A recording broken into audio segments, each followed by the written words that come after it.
जी morning मसाला में एक बार फिर खुशामदीद। और अब जो हमारा सेगमेंट है वो है एस्ट्रोलॉजी का, लेकिन इस सेगमेंट में हम बात करेंगे जिमोलॉजी की। अब गुफ्तगू का आगाज़ करेंगे। हमारे साथ हैदर जाफरी साहब मौजूद हैं स्टूडियो में, लेकिन उससे पहले मैं आपको बताती चलूँ आज का इंटरेस्टिंग फैक्ट। जी, आज का इंटरेस्टिंग फैक्ट जो है वो ये है कि स्टोन हेंज आसार कदीमा का एक शाहकार है जो इंग्लैंड में विल्टशायर के मकाम पर वाक़ है। आसार कदीमा के माहिरीन के मुताबिक ये आसार तकरीबन 2200 कबल मसीह के दौर के हैं। जी हाँ, ये था इंटरेस्टिंग फैक्ट। और अब अपने सेगमेंट का हम आगाज़ करते हैं। हमारे साथ मौजूद हैं हैदर जाफरी। क्या हाल है आपका? अल्लाह का शुक्र, खैरियत से? अल्हम्दुलिल्लाह, मज़े में? बिल्कुल खुश। ठीक है। बहुत सारी बातें रह गई थी। हमने लास्ट टाइम भी जब बात की थी मंडे को, तो जिमोलॉजी की बात हो रही थी। तो आज हम जो बात करने जा रहे हैं हजर अस्वद, उससे आगाज़ करते हैं। तो सबसे पहले तो हमें हजर अस्वद की जो तारीख है उसके बारे में बताएं सर। इसको मतलब हजर अस्वद को जो है वो चुनने की वजह भी ये थी कि जब हम बात करते हैं पत्थर की, तो पत्थर वहाँ से शुरू करें जो मोस्ट सीक्रेट स्टोन है इस पूरी दुनिया में। इस्लाम में मुसलमानों के लिए सबसे ज़्यादा सीक्रेट स्टोन जो है वो दैट इज़ हजर अस्वद। अब उस हम एग्जैक्टली उसको जेमोलॉजी में तो शुमार नहीं करते हैं क्योंकि वो मतलब इसको कह लें कि आम पत्थरों की रेंज से बहुत ऊपर की है। अच्छा। अब उसकी हिस्ट्री ये है कि जब से खाना काबा का वजूद है तब से हजर अस्वद यहाँ पे है। अच्छा। और हजर अस्वद ही जो है वो उसकी वजह से वहाँ से मतलब तवाफ़ शुरू होता है और वहीं पे आके ख़त्म होता है। हजर अस्वद के बारे में ये कहा जाता है कि ये जन्नत के पत्थरों में से एक पत्थर है जो ख़ास तौर पे आया गया रिवायात में, बुखारी में और मुस्लिम में और कुछ बड़ी हदीसों की किताबों में एक रिवायत मौजूद है कि जब अल्लाह ताला ने वादा लिया, पूरी दुनिया की तमाम अरवाह को बनाया और उसके बाद उनसे वादा लिया कि क्या मैं तुम्हारा रब नहीं हूँ, अलस्तु बिरब्बुकुम, और उसके बाद तमाम रूहों ने कहा हाँ जी आप ही हमारे रब हैं, आप ही इबादत के लायक हैं। अब वो जो वादा लिया गया, कहते हैं कि उसकी एक डॉक्ट्राइन की शक्ल दी गई और वो इस पत्थर में महफूज कर दी गई।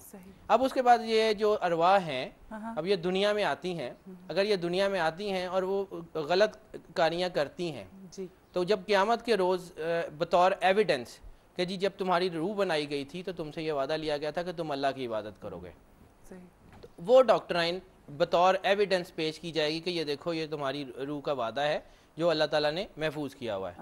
कहते हैं कि वो जो हजर अस्वद है उसको इसलिए खाने ज़मीन पे लाया गया ताकि वो इसको जो है वो इसको जो इसी चीज़ को यूज़ किया जाए और इसको मतलब दुनिया में सामने रखा जाए इंसानों के। सही। अब वो हजर अस्वद जो है वो हज़रत इब्राहीम अलैहिस्सलाम ने जब खाना काबा बनाया, जब हुक्म हुआ कि मेरे लिए एक घर तामीर करो, और हज़रत इब्राहीम अलैहिस्सलाम ने बनाया तो उस हजर अस्वद को लगा दिया। सही। और उसी हजर अस्वद को फिर जब हजूर पाक सल्लल्लाहु अलैहि वसल्लम के दौर में दोबारा बनाया गया उसी खाना काबा को, तो उस हजर अस्वद के ऊपर एक वाक़या हमने अक्सर पढ़ा है कि हजूर पाक सल्लल्लाहु अलैहि वसल्लम ने इसको एक फ़ैसला किया था जो कि आज भी सारी किताबों में मौजूद है कि अरब के तमाम सरदार इकट्ठे हो गए कि हजर अस्वद को खाने काबा में हम नस्ब करेंगे। अच्छा। जब ये वाक़या हुआ तो हजूर पाक सल्लल्लाहु अलैहि वसल्लम ने अपनी चादर मुबारक बिछाई और उसके ऊपर पत्थर रखा और कहा कि जी आप वहाँ ले जाएं, और नस्ब हजूर पाक सल्लल्लाहु अलैहि वसल्लम के हाथ से हुआ। वो आज तक वैसे ही है और इसी को मतलब हम कहते हैं। अब एक चीज़ इसमें जो जिसको जेमोलॉजी के हवाले से जो इसका एक एस्पेक्ट जो है उसको अगर हम डिस्कस करें तो इसके अंदर एक ख़ासियत है कि वो जो इंसान की बुराइयों को अपने अंदर जज़ब कर लेता है। अच्छा। अब एक रिवायत ये भी है कि इसका पहले कलर सफ़ेद हुआ करता था जो कि इंसानों की जो है वो इसको अपने अंदर लेके इसका रंग स्याह हो गया। अब यही अगर इसी तरह इसी को अगर हम माने तो उसका एक लाखवां नहीं, चलें 1 करोड़वां हिस्सा दुनिया के बाकी दूसरे पत्थरों में होना चाहिए। बिल्कुल। उसके असरात का, तो वो उतने ही असरात इंसान की पूरी बॉडी में एक रिवॉल्ट लाने के लिए काफ़ी हुआ करते हैं। ठीक है। हैदर ये बताइएगा कि इसकी अहमियत और असरात क्या हैं हजर अस्वद? इसी की अहमियत की बात कर रहा था। अहमियत इसकी जो है वो यही है कि इस्लाम में सबसे ज़्यादा अहम चीज़ है ये। अच्छा। और इसके असरात जो हैं चूँकि ये मतलब इसको जो है वो अपनी इंसान की बुराइयों को या गुनाहों को वो अपने अंदर जज़ब करता है। अच्छा। और बिल्कुल इसीलिए कहा जाता है कि हज में इंसान ऐसे हो जाता है जैसे बिल्कुल नया पैदा हुआ है। अच्छा, सही। क्योंकि इसकी प्यूरिफिकेशन की जो ऐसी चीज़ है वो इसीलिए एक जो है ब्लैक कार्नेलियन स्याह अकीक जो है जी उसको हजर अस्वद से निस्बत है। अच्छा। उसके अंदर भी ऐसा ही है कि अगर आपके खून के अंदर हिद्दत है या खून के अंदर कोई ऐसी जो बीमारी है जो आपको जो है वो तंग करती है या मेंटल स्ट्रेस को वो काम डाउन करता है, यानी वो अपनी चीज़ों को जज़ब करता है। अच्छा। हैदर ये बताइएगा, इसके अलावा जैकब पिलो, हाँ जी, वो जिसे स्टोन ऑफ डेस्टिनी, वो क्या है? स्टोन ऑफ डेस्टिनी जो है ये एक बहुत पुरानी रॉक है, और ये आप ऐसा कह लें कि लॉर्ड क्राइस्ट से हम बात करते हैं स्टोन ऑफ डेस्टिनी पर, लेकिन अभी हम लेंगे कॉल। जी अस्सलाम वालेकुम। वालेकुम सलाम। कौन बात कर रहा है?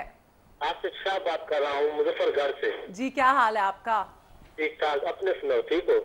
बिल्कुल ठीक ठाक है, खैरियत से हैं, मजे में हैं, देख रहे हैं हमारा प्रोग्राम? जी हाँ, बहुत अच्छा लगता है, हम रेगुलर देखते हैं आपका प्रोग्राम। अच्छा, बहुत शुक्रिया, देखते रहा कीजिए हमारा प्रोग्राम। कुछ पूछना चाहेंगे? हम रिपीट भी देखते हैं बाद में।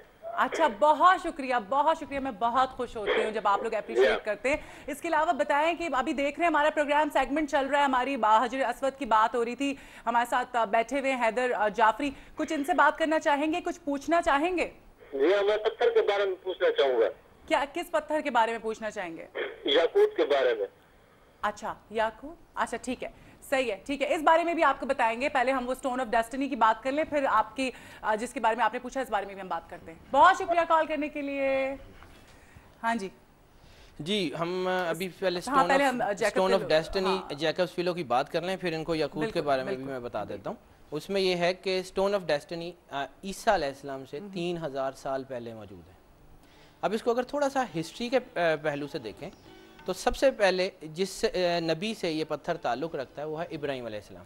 अच्छा, इब्राहीम अलैहिस्सलाम के दो बेटे हैं, इस हज़रत इस्माईल अलैहिस्सलाम, हज़रत इसहाक। सही। इसहाक का लक़ब था इसराइल, जिसकी वजह से पूरी बनी इसराइल बनी। अब हज़रत इस्माईल तो चूँकि खाने काबा में आ गए, ठीक है, हज़रत इसराइल या इसहाक वहाँ रह गए।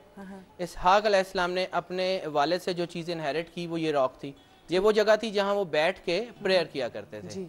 हज़रत इब्राहीम अलैहिस्सलाम इसे टेक लगाया करते थे। ये एक ख़ास मतलब एक ऐसी ब्लेस्ड रॉक थी। अच्छा।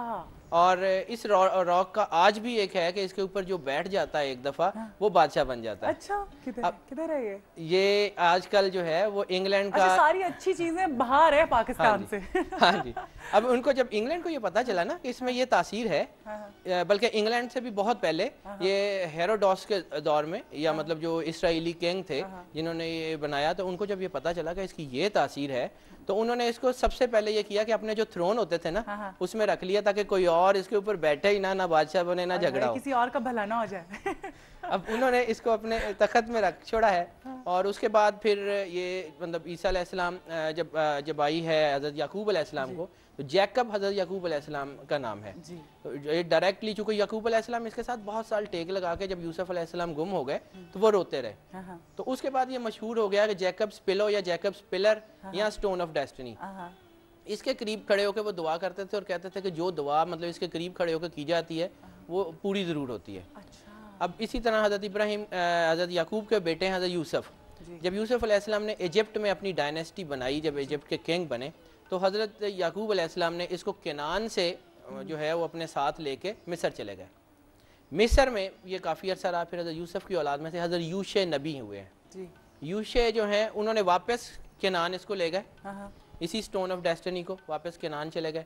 केनान से फिर ये जो है ये जो हेरोडोटस के दौर में, चूँकि ये बनी इसराइल के नबियों से रिलेटेड थी, तो उन्होंने जब इसराइल की बुनियाद रखी तो ये यरूशलेम आ गया। अच्छा, यरूशलेम पे जब ये कब्जा हुआ तो फिर उसके बाद ये आयरलैंड गया, यही स्टोन ऑफ डेस्टिनी आयरलैंड से एडवर्ड फर्स्ट, जो किंग एडवर्ड फर्स्ट है, उसने इसको इंग्लैंड में मंगवा लिया। अच्छा। और उसके बाद से आज तक ये क्वीन के जो है ना वही मतलब वेस्टमिंस्टर एबे, उसके अंदर ये जो थ्रोन है उसमें पड़ा हुआ है। अच्छा, तो आपने इसकी अहमियत और असरात के हवाले से हमें बता दिया। अच्छा, आप ये बताएं कि इस